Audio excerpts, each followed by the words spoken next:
Hey rock stars, it's Amara, and today we're talking about 5 kinds of small, wonderful moments you can find at a big convention. Recently in Seattle, Emerald City Comic Con came to town. Emerald City Comic Con 2018, I've been to Comic Con here in Seattle numerous times. Oh my gosh, maybe like 4 or 5 times. Even when I don't go in the past, sometimes I've just like gotten a latte and sat and kind of watched costumes. I've gone and I've done art there, I've written and just been inspired by Emerald City Comic Con in the past. And this year, I didn't entirely know what I was doing there. I knew I'd be able to find something. I really wanted to go and I really wanted to enjoy my time while I was there. So I went searching throughout the convention for small ways to make the convention special for me specifically. And the result was I found a lot of inspiration and motivation in this convention, and I wanted to share the 5 tips for what I did to make it special for me with you guys so you will enjoy events when you go to them. But before we do that, there is the mandatory stuff. If you like the idea of going to a big convention and finding your place or something that will make it a convention that's special for you, go ahead and hit the like button. You can hit subscribe so you're part of the next adventure,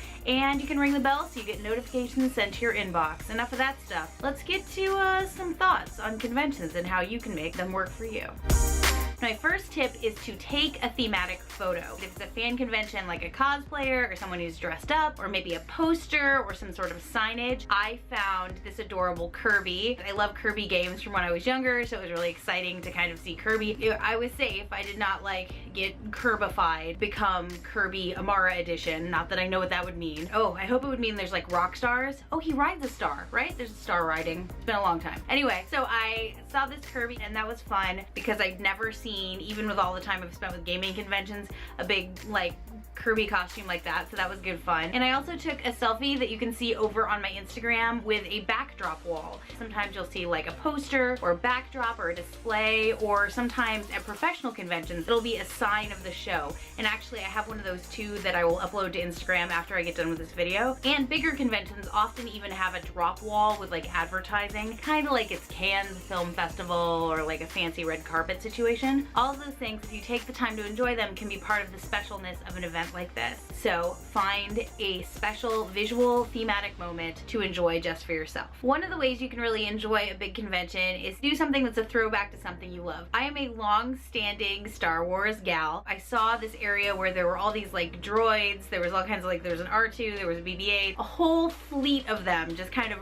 whirling around, and I took a picture. That one also is actually on my Instagram. I just stopped and had a moment where I enjoyed something I always enjoy in Star Wars amid this giant convention full of pop culture and comics and things like that, and I found a thing that I've always loved and I just kind of reveled in it. So find something you always enjoy. At a professional convention, you might want to look for the kinds of panels you'd enjoy, like a break you could take that is something you really enjoy. If it's a professional convention, go out and buy yourself like a fancy latte, take in a moment amid the convention that's something that speaks to who you are as an individual, which is what I did here. So little Star Wars time. One of the things you can do that can really help you with a convention is find a way to make that convention extend out for you longer than the event itself. In this particular case, actually I have a box of books that I found because Penguin was at the event, and as someone who writes and someone who reads and someone who's a little bit bookish, I found a box of Penguin books, and it has like a whole unboxing element. None of the boxes were the same. They're all full of different books and different bookish things.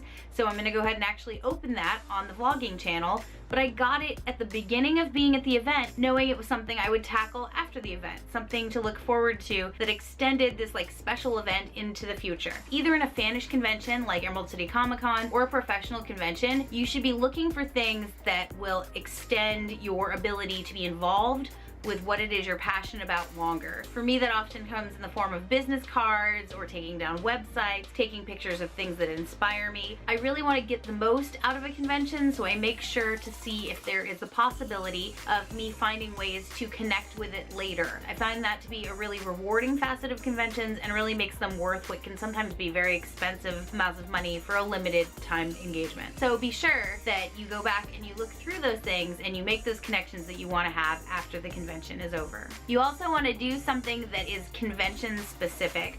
In the particular case of Emerald City Comic Con, I went to the Tokidoki booth. That's exciting for me because I love Tokidoki stuff, but it was also exciting for me because there were some special edition things that I picked up that were made just for the convention, that were specific to this place and this time. I didn't get all of the special things that were made for the convention, but I kind of hand curated some things. There's a flat brimmed hat that I bought and also a little tote bag. Those things will show up in the future, maybe like a non-traditional lookbook for spring or on the Instagram. Not just to remind me of the event and how the event was a fun, cool time, but to make the event something that is part of my life, something that I did that is part of things I love. Kind of in conclusion, I know a lot of people want to go to conventions and some people are really nervous about it. Conventions can be big and overwhelming and a lot to take on.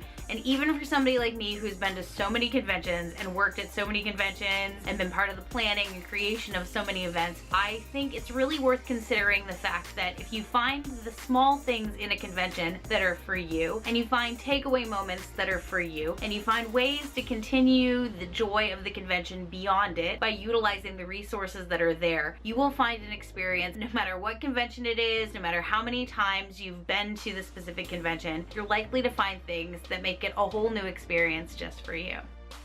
So those are the tips that I have for you guys today for how you can enjoy conventions in the little moments that exist in them. Thanks so much for watching, rock stars. Best adventures, Amara in Seattle. Top of the Space Needle with like superheroes and rain falling down. Woo! So you made it to the super secret part of the video. Very clever. This is the part where we do some bonus content. Bonus content for today is I'm going to go ahead and share a little extra footage piece, a teeny tiny footage piece. My bonus question for you guys today is, because it was Emerald City Comic Con, let me know in a comment below, what is your favorite pop culture phenomenon? Also, speaking of things that are pop culture related, you may not have heard, I now have a podcast. I do a podcast with my friend and fellow creator Dania, and her link will be down below. The podcast is called Oh, I Love That Too. Now, it's called that because we started having discussions based around the fact that Dania and I both love pop culture. We have totally different loves of pop culture, and every once in a blue moon they match up and we go, one of us will say, almost always, oh, I love that too. So that's what the podcast is called. There's an Instagram, there's a Twitter, there's a Facebook page. There's 2 episodes that are up. The first one is about the Gilmore Girls, and the second one is all about reboots and when they mess around with your favorite shows and shows from before. And if you are like, man, I need more of Amara in my life, that's not a problem. We got 2 other channels. Amara Not in Seattle is a travel channel where I get lost in travel. We do all kinds of adventures there in other places. And then there is also the vlogging channel. That one's called Amara in Seattle Vlogs. That's where everything's an adventure, and pretty soon there's going to be a video popping up there all about the thrift haul that matches the video I did last week on this channel.